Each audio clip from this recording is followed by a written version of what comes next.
बिस्मिल्लाहिर्रहमानिर्रहीम। अस्सलाम वालेकुम। वेलकम टू हम कहानी। प्लीज़ नावल को लाइक कर दीजिए, अगर आप न्यू है तो सब्सक्राइब ज़रूर कर दीजिए। चलते हैं नावल तरफ। एली मेरा दुपट्टा रूम में है। उसने रोनी सी होकर एलियार का पुरसुकून चेहरा देखा। डोंट वरी, मैं देखता हूँ, बी इजी। समीन का गाल प्यार से थपक कर तसल्ली देते हुए बोला, तुम यही रहो, मैं लेकर आता हूँ। उसके गालों को फिर से थपक कर वो बालकनी की डोर तक आया था। देखा, मैं ना कह रही थी हमारे देवर जी यहीं होंगे, देवरानी जी भी वहीं है ना। जैसे ही वो डोर खोलकर रूम में दाखिल हुआ था, नीलम बड़ी शरारत से साकिब से बोली थी। एलियार बस बालों में हाथ फेर कर रह गया। अच्छी शामत बनी थी उसकी, बल्कि दोनों की। सोफे पर बैठे साकिब जूता उतार रहे थे, मगर चेहरे से साफ लग रहा था कि कितनी मुश्किल से वो अपनी हंसी दबा रहे थे।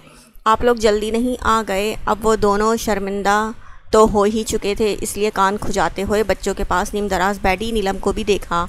कहो तो वापस चले जाएं। नीलम की आंखों में बेइंतहा शरारत थी। मुझे सोने के लिए यही रूम मिला था। एलियार बेचारगी से बस दिल में सोच कर कलस रहा था। नहीं, बस ऐसे ही पूछ लिया।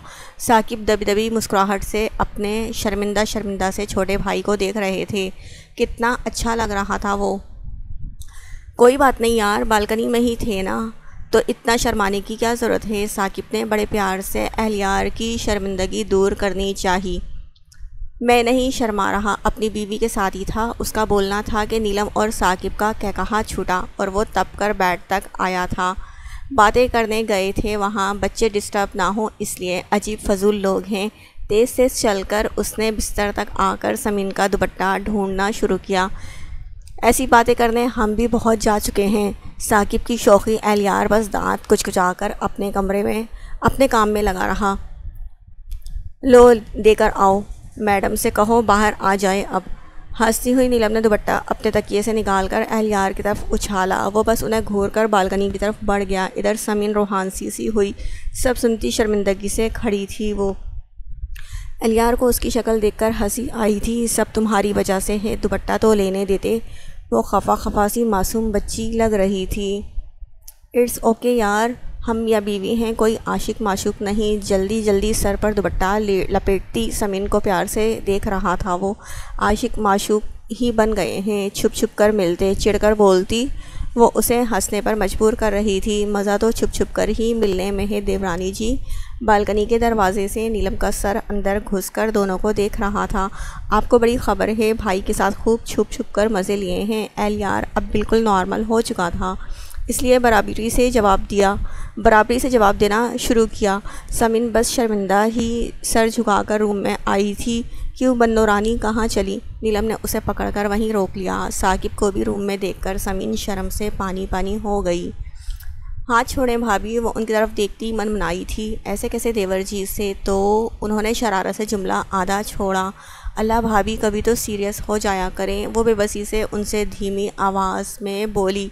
चुपके से साकिब भाई की तरफ भी देखा। बज़ाहिर वो अब अलमारी की तरफ जा रहे थे, मगर होंठों पर दबी दबी उनकी मुस्कुराहट समीन भाभी के हाथ से अपना हाथ छुड़ाकर सरपट भागी थी। अब आप? नीलम ने एलियार की तरफ देखा था। मौका छोड़ना बेवकूफ़ी है भाभी, आप भी फ़ायदा उठाएं। और ने आंख मार कर कहते हुए वो भी समीन के पीछे रूम से निकला था। पीछे साकिब और नीलम की हंसी उसने साफ सुनी थी। कुछ देर पहले की सिचुएशन सोचकर अब वो खुलकर मुस्कुरा रहा था। अपने कदमों की रफ्तार तेज़ करके वो भी समीन तक पहुंचा था। तो किसके रूम में चले मैडम? समीन के कदम से कदम मिलाकर उससे पूछा भी। समीन ने बस उसे घूरा। उसने बेचारगी से कहा, मेरा क्या कसूर जो भाई भाभी आ गए? अब तुम मुझसे नाराज़ तो मत हो मेरी जान। नहीं, तुमसे नाराज़ नहीं। अब भाभी देखना कितना छेड़छाड़ करेंगी। वो कुछ और ही बात पर परेशान थी जो कोई मसला नहीं थी। एलियार दिल में हंसा। समीन इस मामले में कुछ ज़्यादा ही हसास थी। मसला नहीं, वो छेड़ने लगे, तुम उनको छेड़ने देना। आराम से साथ चलते हुए मशवरा दिया। मुझे नहीं आती उनकी जैसी बातें। हाँ ये तो है, भाभी बहुत बेशर्म है। वो उसे छेड़ने मज़ाहिया अंदाज में बोला। वो बेशर्म तो नहीं है, वो तो बहुत अच्छी हैं। मैं उनकी देवरानी भी तो हूँ, इसीलिए ज़रा सा मजाक कर लेती हैं। समीन ने फ़ौरन से बुरा मना लिया था। मजाक कर रहा था यार, भाभी तो वाकई बहुत ही अच्छी हैं। अच्छी ही क्या, बहुत ही मुखलिस और मोहब्बत से पुर औरत हैं। एलियार की बातों में वाकई नीलम के लिए मोहब्बत थी। वो उन्हें भाभी ही नहीं, अपनी बड़ी बहन भी समझता था। वो दोनों साथ साथ चलते समीन के बेडरूम तक आए थे। समीन रूम में आते ही दुपट्टा उतार कर बेड पर फेंक कर वॉशरूम की तरफ बढ़ी थी। एलियार मुस्कुराकर आकर बेड पर सीधा सीधा लेटा था। करीब ही समीन का पड़ा हुआ दुपट्टा उठाकर अपने चेहरे पर रख लिया। फिर उठकर वो एक निगाह वॉशरूम के बंद दरवाजे को देखकर यूं ही ड्रॉ खोलकर बंद करने लगा तो उसकी निगाह इस फ़ोटो पर पड़ी थी। समीन से मिलती जुलती बहुत ही खूबसूरत फ्रेम में लगी तस्वीर।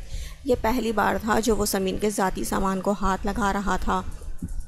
बहुत ध्यान से फ़ोटो देख रहा था। पता नहीं क्यों ऐसा लगा कि उनको कहीं देखा है, मगर लाख ज़ोर डालने पर भी समझ में नहीं आया कि कहाँ देखा है। एक बार फिर से उसने ड्रॉ खोलकर गौर से सब चेक किया, कहीं कोई और फ़ोटो वगैरह मिल जाए। अंदर एल्बम भी था जिसमें समीन के बचपन से लेकर जवानी तक की तस्वीरें थी, मगर सब मुबीन अंकल के साथ। इस औरत का तो बस एक फ़ोटो फ्रेम था। वो सारी फ़ोटो बहुत शौक़ से देखते हुए खोया हुआ बैठा था। इतने गौर से क्या देख रहे हो? अपने साथ आ बैठी समीन की आवाज़ सुनकर एलियार एल्बम लेकर उसकी तरफ रुख मोड़कर बोला, तुम बचपन में कितनी क्यूट थी। एक एक तस्वीर पलटता वो काफ़ी खुशी और शौक़ से सब फ़ोटोज़ देख रहा था। मैं तो हमेशा से क्यूट हूँ और तुम काली बला। इतराकर बाल झटके, साथ ही उसे चिढ़ाने के लिए शौक़ी की, मगर उसे हैरत हुई जब एलियार ने कोई ध्यान नहीं दिया। एली, मैंने तुम्हें काला कहा, झुककर कहते हुए उसकी आंखों में झांका कि वो मुतवज्जा हो जाए। कोई नहीं काला, मैं जानता हूँ, मैं बहुत गुड लुकिंग हूँ, मेरी रंगत बहुत साफ़ है। इस पर तो कोई असर ही नहीं हुआ। वो फ़ोटो देखने में खोया हुआ था। मुझे मालूम था तुम बस बनते हो। ये कौन है समीन? उसकी बातों पर ध्यान दिए बगैर इस बार उसने एल्बम रखकर फ्रेम उठाकर समीन से इश्तियाक से पूछा, ये मेरी प्यारी सी हूर जैसी सारा आंटी है। फ्रेम देखते ही समीन की आंखों में मोहब्बत का दरिया उमड़ कर आया। एलियार के हाथ से फ्रेम लेकर बहुत प्यार से फ़ोटो पर हाथ फेरा। अच्छा, मैंने समझा तुम्हारी अपनी मम्मी है। वो सच में अभी तक यही समझ रहा था। मेरी मम्मी को तो मैंने कभी देखा भी नहीं एली। इस बार वो हल्के से उदासी से मुस्कुराई। एलियार ने एकदम से उसे अपने साथ लगा लिया, साथ ही बोला था, ये तुमसे काफ़ी मिलती जुलती है ना, इसलिए मुझे गलतफहमी हुई थी।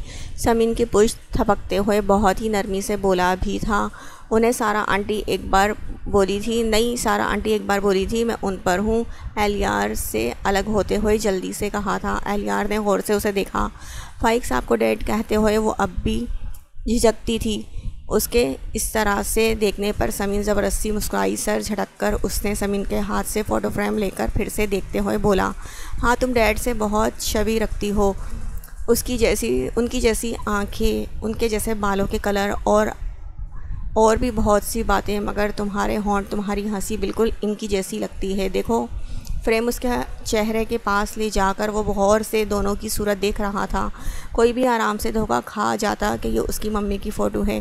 हाँ, ये तो है, मगर सारा आंटी तो बाबा की बीवी हैं, मेरी मम्मी तो उनकी बीवी हैं। इस बार वो भी ज़रा सी उलझी थी। सुधरना मत कभी। उनके अलावा भी कुछ कह दिया करो। संजीदगी से उसके हाथ से फ्रेम लेकर ड्रॉप पर खोलकर फ़ोटो और एल्बम इसमें रखने लगा। समीन कुछ नहीं बोली थी, बस उंगली मरोड़ती हुई चुप वहीं बैठी थी। तुम्हारे पास कोई और फ़ोटो नहीं है इनकी?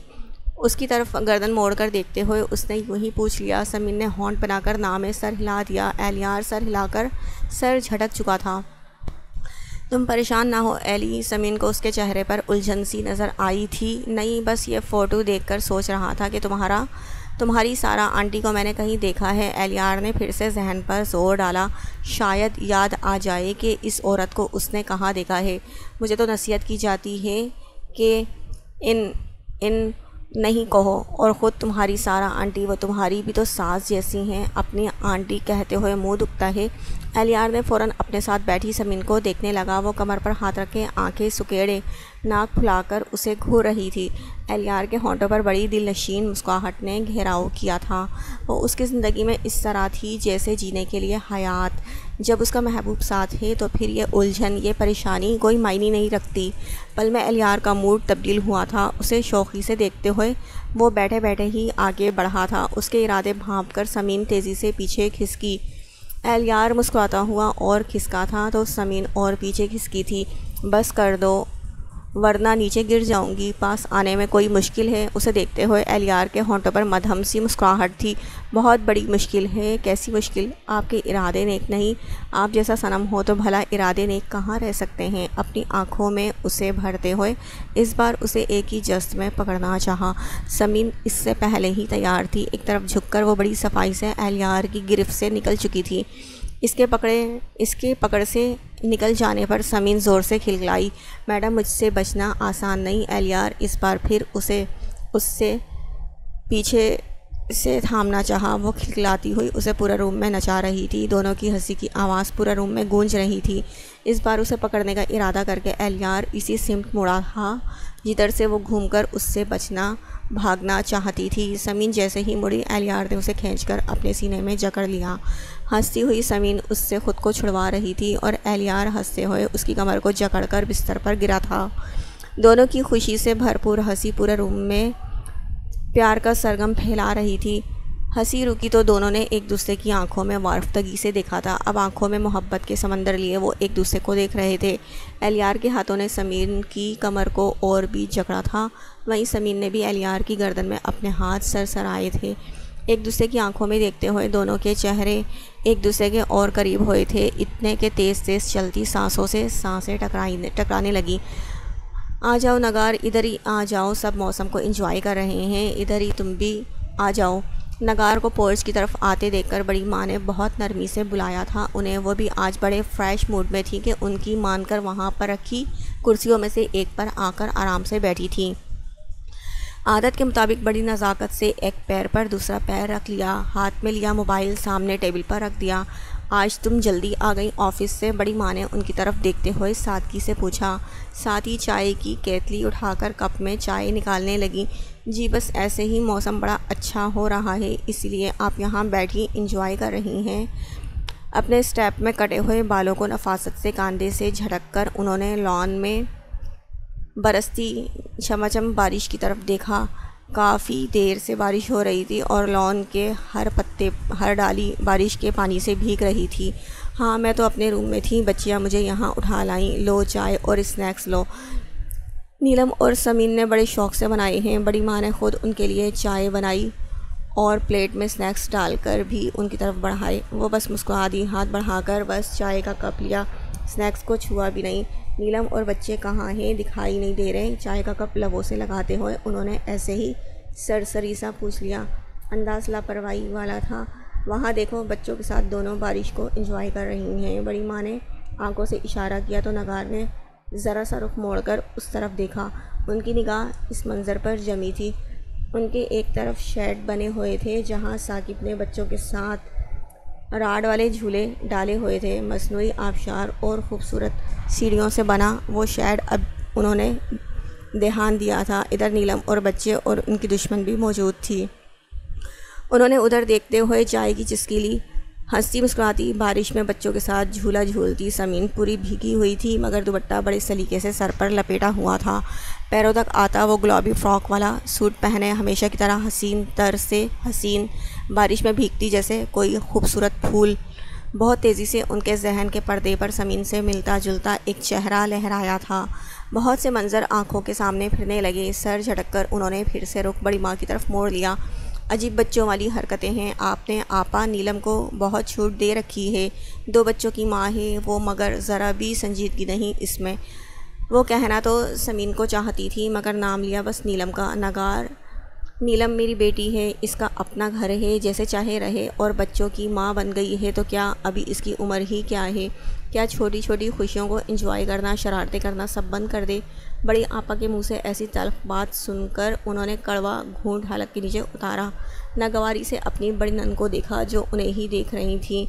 एली नहीं आया अभी तक। नगार ने बात ही बदल डाली। एलियार को वहाँ नहीं देखकर ज़रा सा सुकून भी मिला था, वरना बच्चों के साथ वो भी लगा होता और उनका खून जल कर ख़त्म हो रहा होता। नहीं, आजकल वो देर में ही आता है, फ़ाइक के साथ बहुत बिज़ी है वो। बड़ी माँ ने बताया तो वो कुछ और भी मुतमईन सी हो गई थी।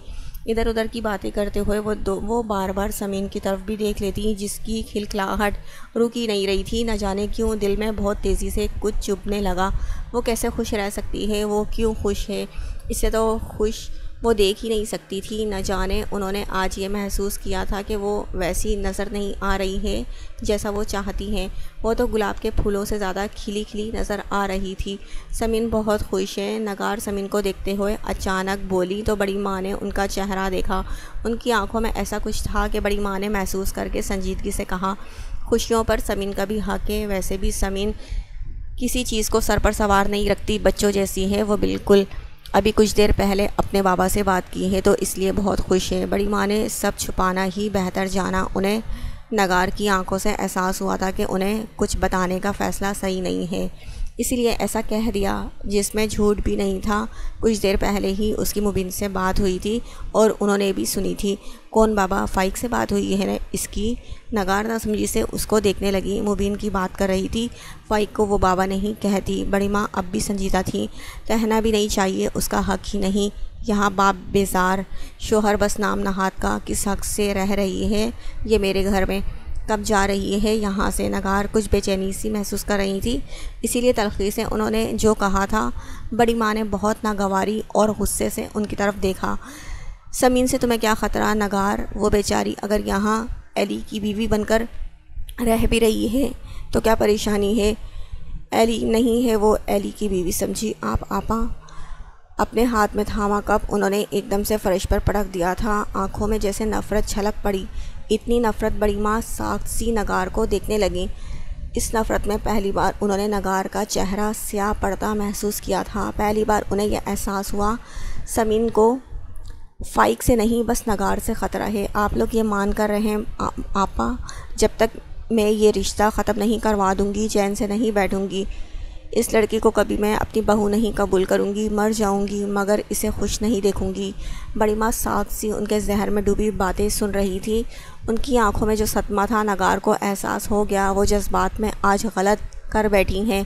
नगार गहरी सांस लेकर ख़ुद पर कंट्रोल करने लगी। यूँ अपना आप खोने पर अंदर ही अंदर ख़ुद को सरजनिश करने लगी। सॉरी आपा, मुझे बस गुस्सा आ गया था। उनके चेहरे पर कोई भी शर्मिंदगी का एहसास नहीं था। वो बस फॉर्मेलिटी निभा रही थी। ये वो भी जानती थी कितने लम्हे बस खामोशी से बीते थे। किसी के पास जाने के लिए कुछ था भी नहीं, किसी के पास कहने के लिए कुछ था भी नहीं। बड़ी माँ खामोशी से सोचों में गर्क थी और नगार अपनी ही उधेड़बन में। वाओ, आते ही इतने मज़ेदार स्नैक्स और चाय, वो भी इस मौसम में। एलियार की पुरजोश आवाज़ पर नगार अपने ध्यान से बाहर निकल आई। बड़ी माँ एलियार को देखकर ज़बरदस्ती मुस्कुराई। पता नहीं क्यों दिल में ये सोचा, एलियार अभी ना ही आता तो अच्छा था। ना जाने क्यों नगार से उन्हें डर लगने लगा था। साकिब और एलियार दोनों ही साथ आकर वहाँ रखी कुर्सियों में से एक एक कुर्सी खिसका कर बैठे थे। साकिब ने तो बैठते ही प्लेट में ढेर सारे स्नैक्स भरे थे। आराम से भाई, कहीं भागा नहीं जा रहा है। उन्हीं की प्लेट से चिकन पकौड़ों को उठाते हुए उसने शौक़ी से उनकी तरफ देखा। भागा तो जा रहा है, तुम ही लेकर भाग रहे हो। अपनी प्लेट पकड़ लो तुम। साकिब ने उनके हाथ से पकौड़े छीनकर अपनी प्लेट में वापस रख लिए। इस बार बड़ी माँ मुस्कुराई। दोनों बच्चे जैसे लड़ रहे थे।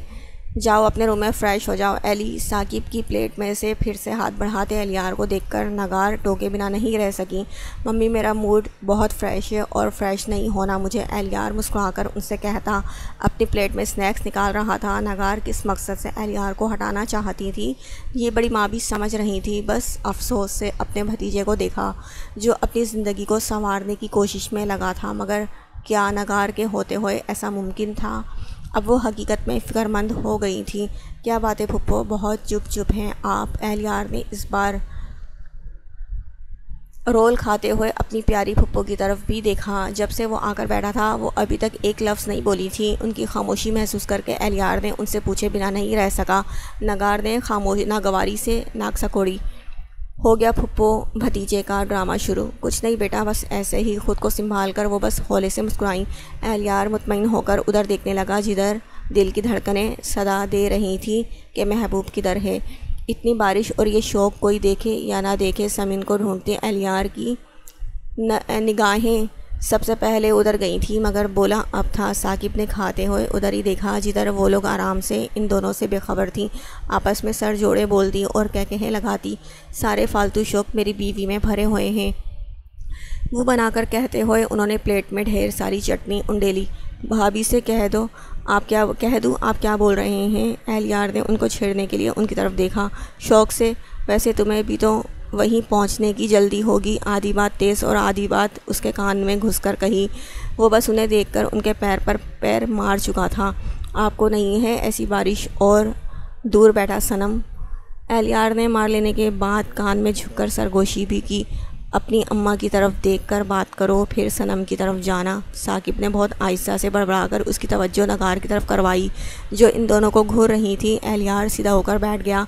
एली चाय लो। नगार ने उसका ध्यान चाय की तरफ किया, जो वो बैठे ही भूल गया था और अब बस साकिब से शौक़ी भगारी जा रही थी। आप आज जल्दी आ गई मम्मी। ऑफिस से उसका पूछना था कि साकिब बड़बड़ाए। बेचारे को टाइम नहीं मिलेगा। एलियार ने गर्दन मोड़कर साकिब को घूरा। वो खाते हुए होंठ भी गोल कर चुके थे। साकिब चुपचाप खाओ, बड़बड़ मत करो, बड़ी माँ ने टोक दिया। नगार का बनता मुंह देखकर नगार कुछ ज़्यादा ही अब एलियार को बस अपनी तरफ खींचना चाहती थी। उसका लगाव घर के किसी भी फ़र्द के साथ उन्हें बर्दाश्त नहीं हो रहा था। थैंक्स पुप्पो। एलियार ने खुश होकर साकिब को मुँह चढ़ाया। थैंक्स मामी, आपके यहाँ होने का अफसोस और होने का उन्होंने अपना बदला पूरा किया। थैंक्स फॉर वाट। नगार ने अपने शाने उचकाए। इतना शानदार मौसम में आप हमारे साथ बैठी हैं। एली तो बहुत खुश हो रहा है। कितने दिनों बाद इसके पास हैं आप आराम से आज इसे कोई पार्टी वगैरह में भी ले जाएं। मुझसे कह रहा था आपके साथ जाने को। उफ, साकिब की बातें। एलियार का दिल कहा। टेबल पर रखी चाय की केतली उसके सर पर उंडेल दे। साकिब क्या कह रहा है? एली नगार कुछ ताज्जुब से उसे देख रही थी। सही कह रहे हैं मम्मी, कितने दिन बाद आप हमारे साथ बैठी हैं। हमेशा खुश रहा करें। इस बार वो वाकई खुशी से बोला था। बहुत दिनों बाद नगार को नॉर्मल जो देख रहा था। तुम खुश तो मैं भी खुश माई सन। उन्होंने प्यार से एलियार का गाल थपका। इस बार बड़ी माँ ने राहत की सांस ली। नगार एलियार की खुशी के लिए सब भुला सकती है। अगर एलियार उसे उनसे कहेगा तो वो मान जाएंगी। बहरहाल ये बात सब जानते हैं। नगार की जान एलियार में बसती है, इसके लिए वो कुछ भी कर सकती हैं। माहौल में तनाव इतना कम हुआ तो वो धीरे धीरे वो लोग आपस में हल्की फुल्की बातें करने लगे। बातें तो एलियार भी कर रहा था, मगर वो चाह कर भी बार बार उधर देखने से ख़ुद को रोक नहीं पा रहा था। आज ज़लज़ला ज़रूर आ जाएगा। साकिब बड़ी दिलचस्पी से झूमती झामती नीलम को देखते हुए बोला। अब उनका दिल भी मचल उठा था। अपने महबूब बीवी के साथ बारिश में रंग जमाने का ज़मीन को गोल गोल घुमाती नीलम बड़ी तरंग में थी। दोनों की हंसी से पूरा लॉन गूंज रहा था। ये बच्चियां हैं, एक दो बच्चे की माँ, एक शादीशुदा। इस बार एलियार और साकिब ने एक दूसरे का मुंह देखा। नगार बड़बड़ाकर वहीं बैठी रही और दोनों ने एक दूसरे को आंखों ही आंखों में इशारा किया। मैं भाभी से कहने जा रहा हूँ कि आप इन्हें चिढ़ा रहे हैं। एलियार उठने का इरादा करके बोला। एली बैठो यहीं, कोई ज़रूरत नहीं बारिश में भीगने की। चाय हो चुकी है तो जाओ रूम में फ़्रेश हो जाओ। उसे उठते देखकर नगार ने बहुत सख्ती से हुक्म दिया। मुझे और चाय पीनी है, आज लंच भी नहीं किया था, भूख लगी है। दिल में वो बुरी तरह से तपा था, इसीलिए मुंह बनाकर फिर से चाय निकालनी शुरू की। बड़ी माँ ने अफसोस से नगार को देखा। कितनी कम ज़र्फ़ निकली वो। अब वो काम भी करने लगी जो खुद नगार को सख्त नापसंद थे। कभी एलियार पर किसी बात की पाबंदी ना लगाने वाली नगार उसे अपना पाबंद बनाना चाह रही थी। अब मेरा दिल भी बेकाबू हो रहा है। साकिब इस बार एलियार के कान में पूरे के पूरे घुस ही गए। ये माओं के पहरे तो हैं। जल कर गर्म चाय का बड़ा सा घूंट लिया। कुछ तरकीब निकालें। साकिब पुरजोश हुए। काश बच्चे मुझे देख लें तो फिर बहाना मिल जाएगा। वो इतनी हसरत से बोला कि शायद कबूलियत का वक्त था। उसकी दुआ कबूल हो गई। खुद ही खेलते खेलते बच्चे थक कर पोर्च की तरफ मुड़े और वहाँ चाचू और पापा को बैठे देखकर बच्चे दौड़ते हुए पोर्च तक आ गए। चाचू चाचू चलें, फुटबॉल खेलें, कब से हम आपका वेट कर रहे थे। आदिल और आकिब एक साथ चाचू की गोद में चढ़ गए थे। नहीं, अभी मैं थका हूँ। चोर नसों से नगार के सख्त हो चुके चेहरे को देखकर उसने ऊपरी से इनकार किया। दिल में तो लड्डू फूटने लगे थे। चलो चाचू को रहने दो, मैं चलता हूँ। साकिब बड़े आराम से खड़े होकर कोट उतार कर कुर्सी पर फेंकते आशीनों को चढ़ाते हुए कुर्सी खिसका चुके थे। एलियार सर से पैर तक जल गया उनके इस तरह से जाने पर। नहीं, चाचू भी चलें, चाचू चलें। शुक्र था बच्चे ज़्यादा समझदार थे, उसे ज़बरदस्ती खींचने लगे। वो नगार की तरफ देखता ऐसे उठा जैसे बच्चों की वजह से जा रहा था। बड़ी माँ अपनी मुस्कुराहट दबाती उठी थी। फिर वो धीरे धीरे अंदर चली गई और नगार तलमलाती हुई वहीं बैठी तमाशा देख रही थी। भाभी ने दोनों को एक साथ आती देखकर गोल गोल चक्कर देती समीन को बड़ी शरारत से इधर ज़ोर लगाकर धकेला था जिधर एलियार बच्चों के साथ आ रहा था। समीन बुरी तरह लड़खड़ाकर गिर जाती कि एलियार ने फुर्ती से उसे अपने सीने में समेटने के लिए बाहें फैला दी। समीन बहुत ज़ोर से उसकी फुलादी सीने से टकराई थी। वो उसे तेज़ी से समेट चुका था। समीन ने चेहरा उठाकर एहलियार की दालेहाना मोहब्बत छलकाती आंखों में देखा। दोनों की आंखों में एक जैसी मोहब्बत की आग भड़क रही थी। एक होती धड़कनें एक ही राग अलाप रही थी कि बस वो दोनों हों और कोई नहीं। एक दूसरे की आंखों में देखते हुए दोनों बेखबर हो गए थे। इधर नगार पूरी कुव्वत से कुर्सी पीछे घसीट कर वहाँ खड़ी हो गई। क्या ख्याल है नीलम, सबको भगा दिया जाए? साकिब नीलम के पास आते हुए उनके शाने पर अपने बाजू रखते हुए शरारत से दोनों को देख रहे थे। नीलम ज़ोर से हंसी तो वो दोनों जैसे होश में आ गए थे।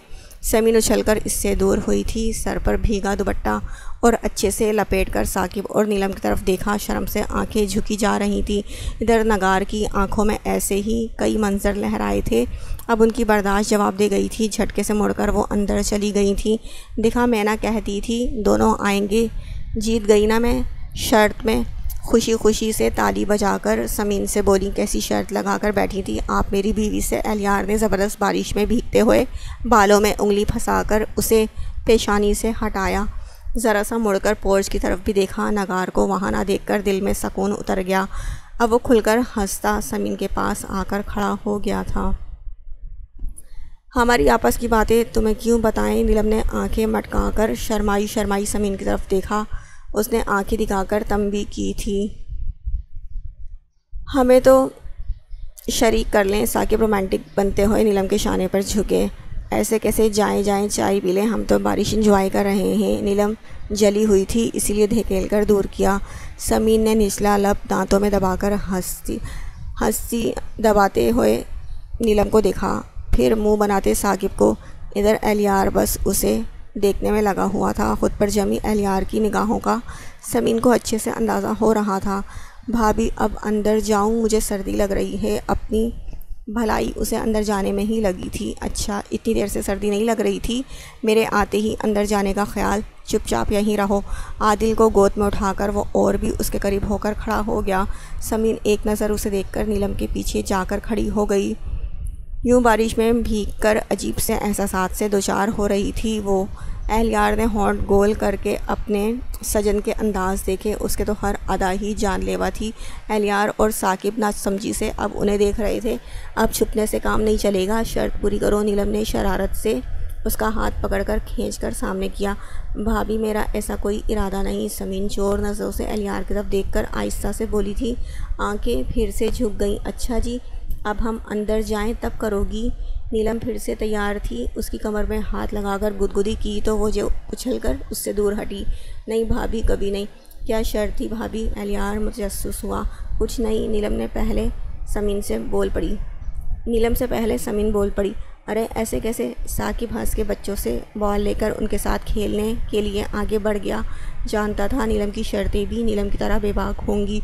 जल्दी बताएं भाभी, चले कान में बता दें। समीन शर्म से दोहरी हो रही थी। नहीं भाभी, प्लीज़ नहीं तो मैं आपसे बात नहीं करूँगी। भाई, मैंने और समीन ने शर्त लगाई थी कि अगर साकिब नहीं आए तो मैं साकिब को किस करूँगी, और अगर साकिब आ गया और अगर एहलियार आ गया तो समीन तुम्हें किस करेगी। अब कभी जो मैं आपसे बोल दूँ। उसने छूटते ही बहुत जलकर नीलम से बोली।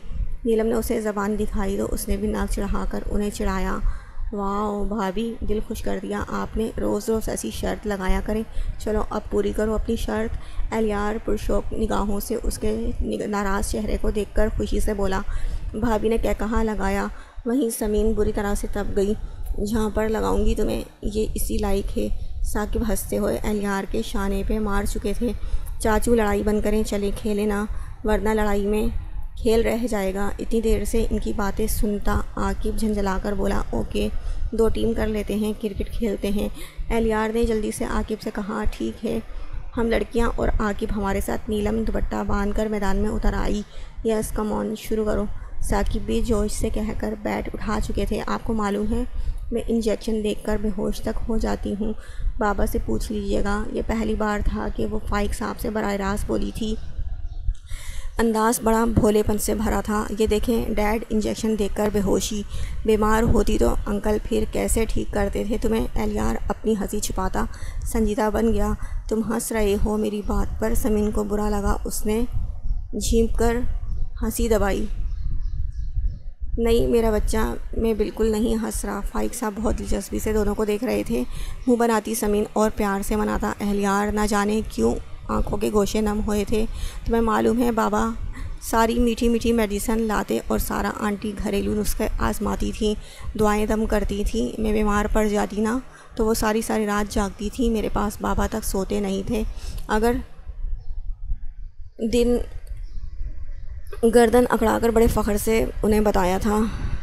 नाम बता दो, मैं भी ले आऊँगा मीठी मीठी दवाएं। एहलियार मुस्कुराहट दबाता सादगी से बोला, बाबा से पूछ लेना। सारा आंटी ने सब दवाओं के नाम लिखकर अपनी डायरी में रखे हुए थे। समीन के इस तरह बोलने पर एहलियार को उस पर बहुत प्यार आ रहा था। सारा तुम्हें बहुत चाहती थी ना? एकदम से फाइक साहब ने पूछा था। दोनों ने एक साथ उन्हें देखा था। जी बहुत बहुत ज़्यादा, बिल्कुल माँ जैसा। समीन की आवाज़ में बहुत फ़ख्र घुला था। सारा माँ ही थी, तुम्हारी बहुत चाहती थी तुम्हें, इतना कि इसके लिए मैंने तुम्हें खुद से दूर कर दिया। वो शायद कहीं और खोए थे। एलियार बुरी तरह से चौंका था। वो मुबीन अंकल की बीवी का जिक्र क्यों इतने प्यार से कर रहे हैं? सारा नाम लेते हुए उनकी आवाज़ में क्यों इतनी तड़प है? आंखों में दर्द सा झलक रहा था। और उनके लिए तुम सारा को मम्मी नहीं कहती क्यों? उनके दूसरे सवाल पर एलियार ने बस उन्हें देखा। वो फाइक साहब के सारे तासुरात देख रहा था। पता है एली, सारा आंटी कितना बोलती थी मुझे मामा कहो, मगर पता नहीं क्यों मेरे मुंह पर आंटी चढ़ गया था। शायद सबका सुन सुनकर समीन बड़ी खुशी खुशी उसे बता रही थी और एलियार बस फाइक साहब को देख रहा था। तुम्हारी सारा आंटी मुबीन अंकल की रिश्तेदार थी क्या? इन दोनों की लव मैरिज थी क्या? बहुत जिक्र सुना है अंकल के मुँह से, उनका बहुत चाहते थे उनको। वो मौका तो नहीं था। मगर एहलियार ने बातों ही बातों में समीन से पूछ लिया, शायद आज कुछ और भी राज खुल जाए। उसने चुपके से फाइक साहब की तरफ देखा। उनके चेहरे पर कितने तारीक साए फैल गए थे। एहलियार का शक यकीन में बदला। हो ना हो सारा का ताल्लुक़ ऐसा था जो फाइक साहब के माजी से जुड़ा है, मगर कौन सा मालूम नहीं। एक बार बाबा से पूछा था कि वो सारा आंटी से कहाँ मिले। बाबा बोले तुम अभी छोटी हो, इन सब मामलात में मत पड़ो। इसके बाद फिर कभी मैंने पूछा ही नहीं। हाँ मगर बाबा और आंटी में मोहब्बत के साथ साथ अंडरस्टैंडिंग भी बहुत थी। वो दोनों बात कहे बग़ैर एक दूसरे के दुख बांट लेते थे। वो बहुत पुरशौक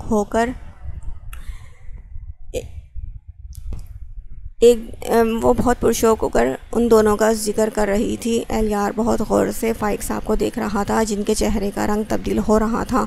अभी वो कुछ और पूछता कि बाकी सबको आते देखकर उसे खामोश होना पड़ा था।